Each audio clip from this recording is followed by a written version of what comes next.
తెలుగు చిత్ర పరిశ్రమకు సంబంధించి నడిచే ఎన్సైక్లోపీడియా పేకేటి శివరాం. పరిశ్రమలో ఆయన నిర్వహించని శాఖ లేదు. తెర మీద నన్ను డైరెక్ట్ చేయకపోయినా నిజ జీవితంలో డైరెక్ట్ చేశాడు నా శివరాం భాయ్ అనేవారు నట సామ్రాట్ అక్కినేని నాగేశ్వరరావు. 5 భాషలు అవలీలగా మాట్లాడేసేవారు. చిత్ర పరిశ్రమలో శివరాం చెయ్యని పని అంటూ లేదు. ప్రొడక్షన్ అసిస్టెంట్ దగ్గర నుండి దర్శకుడి స్థాయికి ఎదిగారు. ఆ రోజుల్లో ఆయన లేని సినిమా పండగ సమావేశం ఉండేవి కావని అంటే అతిశయోక్తి కాదు. నటరత్న ఎన్టీఆర్, నటశేఖర కృష్ణ దేశ సేవ కోసం అడుగులు వేసినప్పుడు అందరికంటే ముందు ఉండేవారు పేకేటి శివరాం. ఎన్టీఆర్, ఏఎన్ఆర్ల మధ్య మాటలు లేని సమయంలో కూడా ఇద్దరితోనూ సన్నిహితంగా మెలిగిన చతురుడు పేకేటి. ఏ రంగంలోనూ మహోన్నత ఖ్యాతిని పొందకపోయినా పలు రంగాల్లో ప్రశంసలు పొందిన పేకేటి జీవిత విశేషాలను ఈ వీడియో ద్వారా అందిస్తున్నాం. సకల కళావల్లభుడుగా పేరు పొందిన పేకేటి పూర్తి పేరు శివరామ సుబ్బారావు. 1918 అక్టోబర్ 18న కృష్ణమోహన్, రాజేశ్వరమ్మ దంపతులకు పుట్టారు. తాతగారు బసవరాజు రామబ్రహ్మం దగ్గర భారత, భాగవత, రామాయణాలను చదివి జీర్ణించుకున్నారు. భీమవరం కాలేజీలో విద్యతో పాటు ఖురాన్, బైబిల్ అధ్యయనం చేశారు. నాటకాలు వేయడమే కాదు, వాటిల్లోని పాటలు పాడేవారు. నాటకాలంటే శివరాంకి ఆసక్తి కలగడానికి కారణం వాళ్ళ నాన్నగారే. కొడుకును వెంట పెట్టుకుని ఆయన నాటకాలకు వెళ్ళేవారు. తెలుగు భాష మీద, గ్రంథాల మీద కొడుకుకి ఉత్సాహం కల్పించేవారు. కాలేజీలో చదువుతున్న రోజులో నటనతో పాటు పత్రికలకు వ్యాసాలు రాసేవారు. మాధురి, నెరజాణ వంటి పత్రికలకు పిఎస్ఆర్ సుబ్బారావు పేరుతో వ్యాసాలు రాసేవారు. 1934లో సిఎస్ఆర్ ఆంజనేయులు బృందం రామదాసు నాటకం ప్రదర్శించడానికి భీమవరం వస్తే మా హెడ్ మాస్టర్ గారు అబ్బాయి మంచి నటుడు, అతనికో వేషం ఇవ్వండి అని మున్సిపల్ అధికారులు కోరడంతో ఆ నాటకంలో శ్రీరాముడి వేషం శివరాంకి ఇచ్చారు. ఇక అప్పటి నుంచి ఆయనలో ఉత్సాహం ఎక్కువైంది. హార్మోనియం, జలతరంగిణి వాయించడం నేర్చుకున్నారు. రచయిత తాపీ ధర్మారావుతో పరిచయం కలిగి ఆయనిచ్చిన రికమెండేషన్ లెటర్తో దర్శక నిర్మాత ఘంటసాల బలరామయ్యను కలిశారు శివరాం. ఆ సమయంలో భక్త మార్కండేయ చిత్రాన్ని తీస్తున్నారు ఆయన. శివరాంను ఆఫీసులోనే ఉండమని చెప్పారు బలరామయ్య. ఆఫీసులో ఆ పని ఈ పని చేస్తూ భక్త మార్కండేయ విడుదలయ్యాక 10 నెలల పాటు ఆ సినిమా రిప్రజెంటేటివ్గా దేశమంతా తిరిగారు. ఆ తర్వాత మై రావణ చిత్రానికి కూడా పనిచేశారు. అనంతరం కాలచక్రం చిత్రానికి 40 రూపాయల మీద హార్మోనిస్ట్గా చేరారు శివరాం. అక్కడే వల్లభాజేశ్యుల శివరాంతో పరిచయం అయ్యింది. రేడియోలో ఈ ఇద్దరు శివరాములు కచేరీలు చేసేవారు. ఆ తర్వాత రవీంద్రనాథ్ చటోపాధ్యాయతో పరిచయం ఏర్పడి హార్మోనిస్టుగా ఆయన దగ్గర చేరి ఎన్నో ఊళ్ళు తిరిగారు. రాజమండ్రి నుంచి శ్రమజీవి అనే పత్రిక వచ్చేది. దాని సంపాదకుడు జైలుకు వెళితే ఆ బాధ్యతను తను స్వీకరించారు శివరాం. ఆ సమయంలోనే గూడవల్లి రామబ్రహ్మం చిత్రం ఇల్లాలు విడుదలయ్యింది. తన పత్రికలో ఆ సినిమాను ఘాటుగా విమర్శించారు శివరాం. మద్రాసులో ఉన్న వారందరినీ ఆ విమర్శ ఆకర్షించింది. ముఖ్యంగా దర్శక నిర్మాత హెచ్ఎం రెడ్డిని. ఈ సమీక్ష రాసిన వాడెవడో చాలా గట్టి పిండం, ఇలాంటి వాడు మన ఆఫీసులో ఉండాలి అని వడ్లమన్నాటి కుటుంబరావును రాజమండ్రికి పంపించి శివరామును మద్రాసుకు పిలిపించుకున్నారు హెచ్ఎం రెడ్డి. అలా రోహిణి సంస్థలో పబ్లిసిటీ ఇన్ఛార్జిగా నెలకు 40 రూపాయల జీతానికి చేరారు శివరాం. తెనాలి రామకృష్ణ, సత్యమే జయం చిత్రాలకు అన్ని పనులు చేస్తూ పబ్లిసిటీ వ్యవహారాలు కూడా చూసేవారు శివరాం. ఆ చిత్రాల్లో నటించారు కూడా. అలాగే మురా, ఉదయగిరి, కస్తూరి పేర్లతో పత్రికల్లో వ్యాసాలు వ్రాసేవారు. 1942లో యుద్ధ భయంతో అందరూ మద్రాసు వదిలిపెట్టి వెళ్ళిపోతుంటే పేకేటి కూడా రాజమండ్రి వెళ్ళిపోయారు. ఫైర్ ఆఫీసులో ఉద్యోగం చేస్తుండగానే 1943లో ప్రభావతిని ఆయన వివాహం చేసుకున్నారు. ఒకరోజు ఘంటసాల బలరామయ్య దగ్గర నుంచి ఓ ఉత్తరం వచ్చింది. సీతారామ జననం చిత్రం తీస్తున్నాను, మీ ప్రాంతంలో ఉన్న కోయవాళ్ల దగ్గర నుంచి విల్లులు బాణాలు తీసుకుని రా అని. అలా విల్లులు బాణాలతో మళ్ళీ మద్రాసు చేరారు శివరాం. ఇక అక్కడి నుంచి మళ్ళీ రాజమండ్రికి తిరిగి వెళ్ళే అవసరం ఆయనకు కలగలేదు. ప్రతిభా సంస్థలోనే ఆయనకు అక్కినేని నాగేశ్వరరావుతో పరిచయం ఏర్పడింది. శివరాం ఉన్నట్లుండి ఓ యువతి ప్రేమలో పడ్డారు.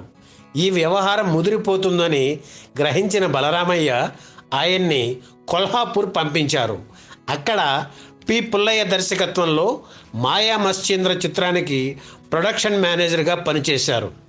ఆ చిత్రం విడుదలైన తర్వాత మళ్ళీ మద్రాసు వచ్చేసి కొంతకాలం జర్నలిస్ట్గా పనిచేశారు. ఆ తర్వాత హిజ్ మాస్టర్స్ వాయిస్ గ్రామ్ఫోన్ కంపెనీలో ఆర్కెస్ట్రా ఇన్ఛార్జిగా చేరారు. పాటలు పాడడానికి పనికిరాడు అనిపించుకున్న ఘంటసాలను తీసుకువచ్చి పాట పాడించారు. గాలిలో నా బ్రతుకు తేలిపోయినదోయి అనే ఘంటసాల తొలి రికార్డ్ శివరాం ఆధ్వర్యంలోనే రికార్డ్ అయింది. ఆ తర్వాత కొన్ని కారణాల వల్ల ఆ సంస్థను వదిలి యంగ్ ఇండియా కంపెనీలో చేరారు.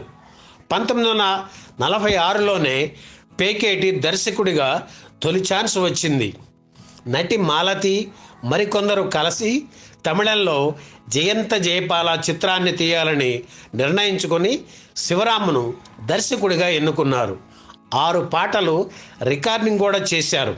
కానీ షూటింగ్ మాత్రం మొదలు కాలేదు. తొలి సినిమా ఇలా ఆగిపోవడంతో నిరుత్సాహం కలిగి మళ్ళీ పత్రికా జీవితం ప్రారంభించారు. ఆంధ్ర శిల్పి పత్రికలో కొంతకాలం పనిచేశారు. మళ్ళీ సినిమాల మీదకు గాలి మళ్ళీ శిల్పి ఫిలిమ్స్ అనే సంస్థను నెలకొల్పి డాక్యుమెంటరీ ఫిలిమ్స్, నెహ్రూ, సర్దార్ వల్లభాయ్ పటేల్ పాల్గొన్న సభలను షూట్ చేసేవారు. ఇలా ఢిల్లీలో కొంతకాలం గడిపిన శివరాం మళ్ళీ మద్రాసు వచ్చేశారు. అక్కినేని నాగేశ్వరరావు, సంగీత దర్శకుడు ఆదినారాయణరావు తదితరులు కలిసి అశ్విని పిక్చర్స్ సంస్థను నెలకొల్పి మాయల మారి చిత్రం ప్రారంభించారు. 350 రూపాయల జీతానికి ఆ సినిమాకు ప్రొడక్షన్ కంట్రోలర్గా చేరారు శివరాం. ప్రొడక్షన్ కంట్రోలర్స్లో అంత జీతం తీసుకున్న తొలి వ్యక్తి ఆయనే. ఆ సినిమా పూర్తయిన తరువాత వినోద సంస్థలో పబ్లిసిటీ ఆఫీసర్గా చేరారు. తర్వాత తనే సొంతంగా మాతా పబ్లిసిటీ సంస్థను పెట్టి చాలా చిత్రాలకు పనిచేశారు. వినోద సంస్థ శాంతి చిత్రం ప్రారంభిస్తూ అందులో జర్నలిస్ట్ టామ్ పాత్ర శివరాంకి ఇచ్చారు. ఇందులో సావిత్రి సరసన నటించడం గమనార్హం. ఆ తర్వాత దేవదాస్ చిత్రంలో హీరో అక్కినేని ఫ్రెండ్గా నటించే అవకాశం రావడంతో ఆయన నట జీవితం మంచి మలుపు తిరిగింది. ప్రతిభా సంస్థలో అక్కినేనితో ఏర్పడిన పరిచయం శివరాం జీవిత చరమాంకం వరకు కొనసాగింది. శివరాం భాయ్ అని ఆయన, నాగుభాయ్ అని ఈయన ఆప్యాయంగా పలకరించుకునేవారు. అక్కినేని ఇంటి మనిషిగా కలిసిపోయి ఆంతరంగికుడయ్యారు. ఎన్నో క్లిష్ట సమయాల్లో అక్కినేని వెన్నంటే ఉన్నారు పేకేటి.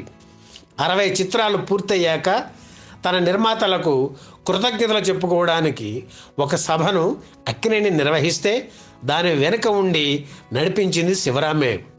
అలాగే అక్కినేని తొలిసారిగా అమెరికా వెళ్ళినప్పుడు అక్కడ ఏం మాట్లాడాలో, దేని గురించి మాట్లాడాలో అంతా చక్కగా ఇంగ్లీష్లో టైప్ చేసి ఇచ్చారు శివరాం. వద్దంటే డబ్బు చిత్రంలో ఎన్టీఆర్తో తొలిసారిగా కలిసి నటించారు శివరాం. అప్పటి నుంచి వారిద్దరూ మంచి స్నేహితులయ్యారు. శివా అని ఎన్టీఆర్ ఆయన్ని ఆప్యాయంగా పిలిచేవారు. రామా అని ఎన్టీఆర్ని పలకరించేవారు శివరాం. ఎన్టీఆర్ తొలిసారిగా త్రిపాత్రాభినయం చేసిన కుల గౌరవం చిత్రానికి శివరాం దర్శకత్వం వహించడం విశేషం. ఆ రోజుల్లో ఎన్టీఆర్, ఏఎన్ఆర్ అభిమాన సంఘాలు పోటాపోటీగా కార్యక్రమాలు నిర్వహించేవి. 2 సంఘాలకు శివరాం ముఖ్య సలహాదారు కావడం విశేషం.